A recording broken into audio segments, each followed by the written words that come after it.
Good evening friends. आज की update कुछ इस प्रकार से है। आज हम शुरुआत करेंगे सबसे पहले पाकिस्तान से। पाकिस्तान को चीन से जल्दी ही खतरनाक पनडुब्बियां मिलने जा रही हैं। पाक नौसेना प्रमुख एडमिरल नवीद अशरफ ने ग्लोबल टाइम्स को दिए एक खास इंटरव्यू में ये बताया है। उनका कहना है कि चीन पाकिस्तान संयोग से बनी पनडुब्बियां जल्द ही पाक नौसेना में शामिल हो जाएंगी।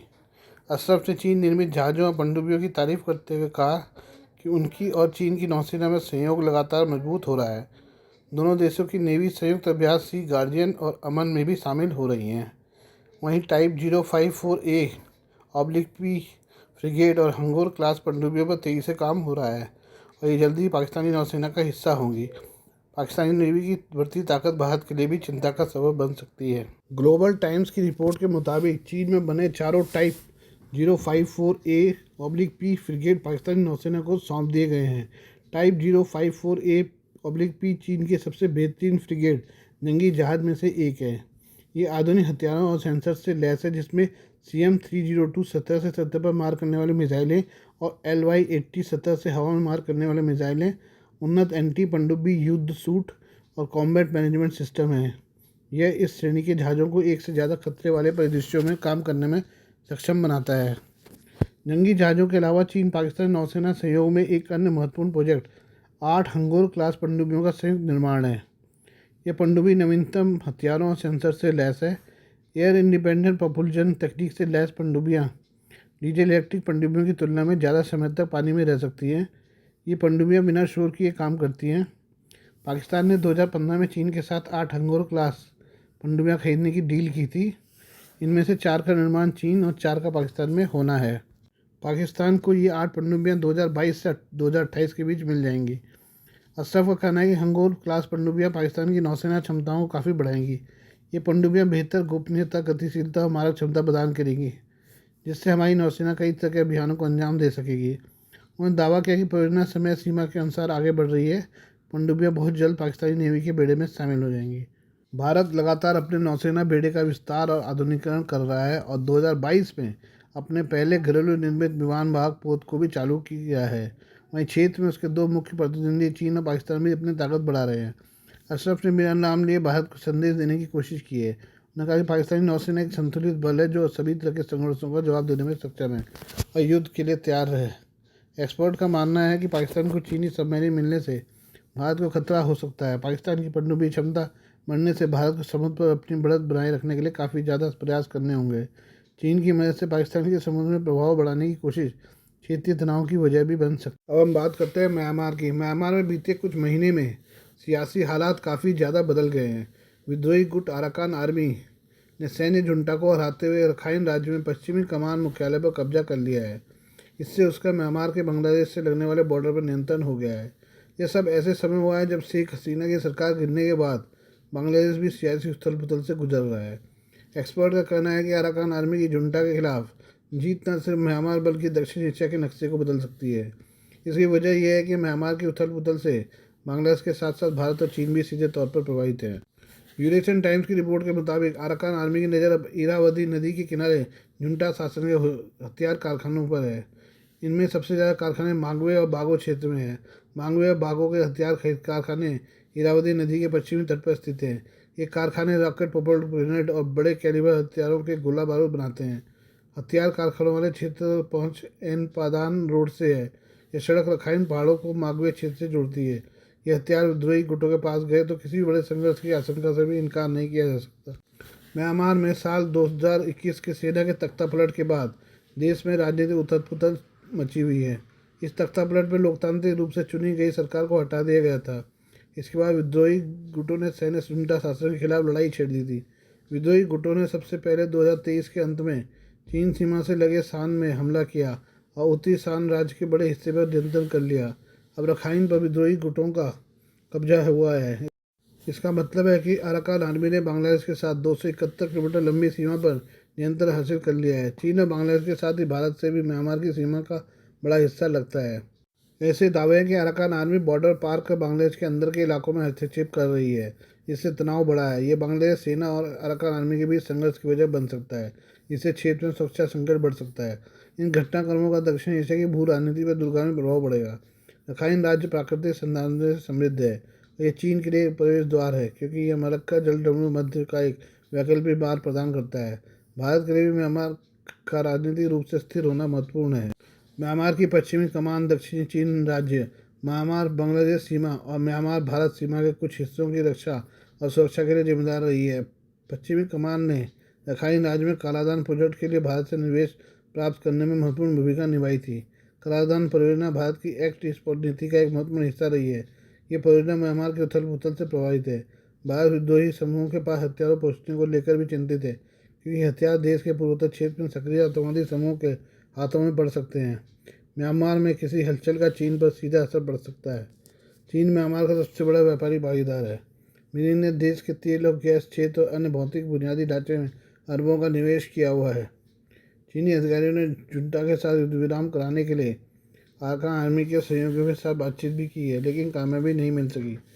साफ है कि म्यांमार बॉर्डर पर हरकत से चीन और भारत आंख नहीं चुरा सकेंगे और अराकान आर्मी की कोई बड़ी हरकत संघर्ष को जन्म दे सकती है। यह संघर्ष देश के नक्शे को बदलने वाला भी हो सकता है। आइए दूसरी खबर भी बांग्लादेश से है। बांग्लादेश में संविधान सुधार आयोग ने धर्मनिरपेक्षता समाजवाद को देश के कॉन्स्टिट्यूशन से हटाने की सिफारिश की है। आयोग ने देश की अंतिम सरकार के प्रमुख मोहम्मद यूनुस को सौंपी अपनी रिपोर्ट में ये कहा है। रिपोर्ट में धर्मनिरपेक्षता समाजवाद के साथ राष्ट्रवाद जैसे सिद्धांत को बदलने, देश के लिए 2 सदन वाली संसद और प्रधानमंत्री कार्यकाल की 2 बार की सीमा तय करने का भी प्रस्ताव रखा है। यह आयोग बीते साल छात्रों के नेतृत्व वाले बड़े आंदोलन शेख हसीना को प्रधानमंत्री पद से हटाए जाने के बाद यूनियन प्रशासन ने बनाया था। आयोग की रिपोर्ट इसलिए ध्यान खींचती है कि धर्मनिरपेक्षता, राष्ट्रवाद और समाजवाद देश के संविधान में निहित 4 सिद्धांतों में शामिल हैं। टीओआई की रिपोर्ट के मुताबिक आयोग के अध्यक्ष अली रियाज ने कहा है, हमने अपनी रिपोर्ट में 1971 के मुक्ति संग्राम के महान आदर्शों और 2024 के जन आंदोलन के दौरान लोगों की आकांक्षाओं को दर्शाने के लिए 5 राज्य सिद्धांत समानता, मानवीय गरिमा, सामाजिक न्याय, बहुलवाद और लोकतंत्र का प्रस्ताव रखा है। आयोग ने संविधान की प्रस्तावना में पुरानों में से सिर्फ एक सिद्धांत लोकतंत्र को ही बरकरार रखा है। आयोग ने द्विसदनीय संसद के गठन की भी सिफारिश की है। इसमें निचले सदन का नाम नेशनल असेंबली और ऊपरी सदन का नाम सीनेट होगा। असेंबली में 105 और सीनेट में 400 सीटें होंगी। रिपोर्ट में दोनों प्रस्तावित सदनों का कार्यकाल संसद के मौजूदा 5 साल के कार्यकाल के बजाय 4 साल का रखने का प्रस्ताव दिया है। निचला सदन बहुमत प्रतिनिधित्व पर, ऊपरी सदन अनुपातिक प्रतिनिधित्व पर आधारित होगा। आयोग ने संविधान में संशोधन के लिए जनमत संग्रह प्रणाली को फिर से शुरू करने का प्रस्ताव रखा है। मौजूदा प्रावधान के तहत संसद 2/3 बहुमत से संविधान में संशोधन कर सकती है। पाकिस्तान के खिलाफ 9 महीने के मुक्ति संग्राम के बाद साल 1971 में आज़ाद देश बने बांग्लादेश के संविधान में अब तक 17 बार संशोधन किया जा चुका है। बांग्लादेश में बीते साल बड़ा सियासी बदलाव देखने को मिला था। 15 साल से ज़्यादा समय से पीएम शेख हसीना को देश भर में विरोध प्रदर्शनकारियों पर सुरक्षा बलों की कार्रवाई से इनकार के बाद देश छोड़ना पड़ा था। उनके बाद मोहम्मद यूनुस के नेतृत्व में एक अंतिम सरकार बांग्लादेश में बनी है। बांग्लादेश की अंतिम सरकार ने देश के संविधान में सुधारों के लिए आयोग बनाया था। बीते महीने 6 अक्टूबर को अंतिम सरकार के कैबिनेट की अधिसूचना के जरिए प्रोफेसर अली रियाज को 9 सदस्यों वाले आयोग का अध्यक्ष बनाया गया। इस आयोग ने अब अपनी रिपोर्ट सौंप दी। रिपोर्ट में बांग्लादेश की राजनीति के शेख हसीना के मध्यमार्गी रास्ते से दक्षिणपंथ की ओर रुझान को देखा जा सकता है। आयोग की रिपोर्ट बांग्लादेश को कट्टरता के रास्ते पर धकेलती दिखती है। आइए हम बात करें कुंभ मेले की। प्रयागराज महाकुंभ 2025 न केवल भारत में बल्कि पूरी दुनिया में विशेष आकर्षण का केंद्र बन गया है। खास बात यह है कि इस बार पाकिस्तान, कतर, यूएई और बहरीन जैसे इस्लामी बहुल देशों में भी महाकुंभ को लेकर भारी उत्साह देखा जा रहा है। गूगल ट्रेंड्स के मुताबिक इन देशों में महाकुंभ से जुड़ी जानकारी खोजने वालों की संख्या में बड़ा उछाल आया है। महाकुंभ 2025 के दौरान प्रयागराज में 45 करोड़ से अधिक श्रद्धालुओं के पहुंचने की संभावना है। इसे देखते हुए सुरक्षा व्यवस्था को 7 स्तरीय बनाया गया है। इसके अलावा इस भव्य आयोजन की डिजिटल पहुंच, लाइव स्ट्रीमिंग से इसे दुनिया भर के देशों के लिए सुलभ बना दिया गया है। महाकुंभ का पवित्र डुबकी लगाने का विचार, तीर्थ यात्रा, आत्मा के शुद्धिकरण जैसी परंपराएं मक्का की हज यात्रा की भावना से मेल खाती हैं। इस सांस्कृतिक समानता ने इस्लामिक देशों के लोगों को महाकुंभ की ओर आकर्षित किया है। महाकुंभ 2025 की आधिकारिक वेबसाइट और सोशल मीडिया पर लाइव स्ट्रीमिंग ने आयोजन को वैश्विक दर्शकों तक पहुंचाया है। रिपोर्ट के मुताबिक 183 देशों और 6,206 शहरों से अब तक 3.3 मिलियन विजिटर्स महाकुंभ से जुड़ी जानकारियाँ ले चुके हैं। महाकुंभ भारतीय संस्कृति और सनातन धर्म के मूल्यों का प्रतीक है, जो मानवता, एकता और शांति को बढ़ावा देता है। इसका यही संदेश हर धर्म और संस्कृति के लोगों को आकर्षित कर रहा है। गूगल ट्रेंड्स के अनुसार पाकिस्तान में महाकुंभ से जुड़ी ऑनलाइन खोजों में तेजी आई है। वहाँ के लोग महाकुंभ के पैमाने, परंपराओं, आध्यात्मिक महत्व को लेकर उत्सुक हैं। यूएई, कतर और बहरीन जैसे इन इस्लामी देशों में महाकुंभ की लोकप्रियता तेजी से बढ़ रही है। लोग आयोजन की वीडियो अपडेट्स का नियमित रूप से आनंद ले रहे हैं। महाकुंभ अब केवल एक हिंदू धार्मिक आयोजन नहीं रहा, बल्कि एक वैश्विक आध्यात्मिक मंच बन गया जो है।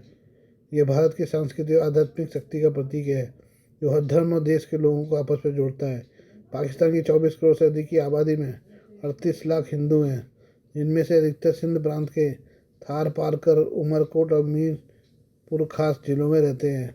संयुक्त अरब अमीरात में हिंदू आबादी 6.6% से 15% के बीच है, जो मुख्य रूप से भारतीय और नेपाली प्रवासी से बनी हुई है। आइए हम अब बात करते हैं सैफ अली खान की।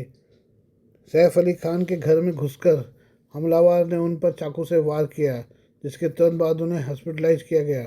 सैफ अली खान की सर्जरी कर चुके डॉक्टर ने कहा है कि अब वह खतरे से पूरी तरह से बाहर है। वहीं सैफ के रिश्तेदार और घरवाले लगातार उन्हें देखने के लिए हॉस्पिटल पहुंचे हैं। सबसे पहले सैफ को देखने के लिए उनकी बेटी सारा अली खान भाई इब्राहिम के साथ पहुंची। सैफ अली खान पर हमले की इस खबर ने हर किसी को हैरान किया। वहीं उनके अपने और घरवाले लगातार उनके स्वस्थ होने की दुआ कर रहे हैं। सारा अली खान और ने अपने पापा के बेहद करीब हैं और सैफ की पहली संतान है।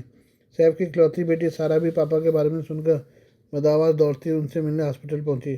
सारा के साथ इस दौरान इब्राहिम अली खान भी थे। वहीं करीना कपूर सैफ के लिए लगातार कई बार हॉस्पिटल के चक्कर काट चुके हैं। इनके अलावा रणबीर कपूर भी वाइफ आलिया के साथ अपने जीजा का हाल लेने हॉस्पिटल पहुंचे। लीलावती हॉस्पिटल के गेट पर उनकी कार आकर रुकी और सिक्योरिटी स्टाफ वहाँ भीड़ मैनेज करने में जुटे दिखे। एक्टर की बहन सोहरा अली खान भी अपने पति कुणाल खेमू के साथ भाई को देखने के अस्पताल पहुंचे। दोनों के चेहरे पर परेशानी और मायूसी साफ झलक रही थी। वहीं इस घटना के बाद करीना के पापा रणधीर कपूर और माँ बबीता उनके घर पहुंचे हैं। बताया जा रहा है कि सैफ की हालत सर्जरी के बाद स्थिर है और रिकवर कर रहे हैं। लीलावती हॉस्पिटल के डॉक्टर नितिन डांगे ने बताया कि एक्टर की रीढ़ की हड्डी में चोट लगी है, लिहाजा चाकू निकालने के लिए सर्जरी की गई। रात की बात यह रही कि सर्जरी सफल रही और चाकू निकाल लिया गया है। उनके बाएं हाथ और गर्दन पर भी सर्जरी की गई है। अब एक्टर की हालत ठीक है और वो खतरे से बाहर है।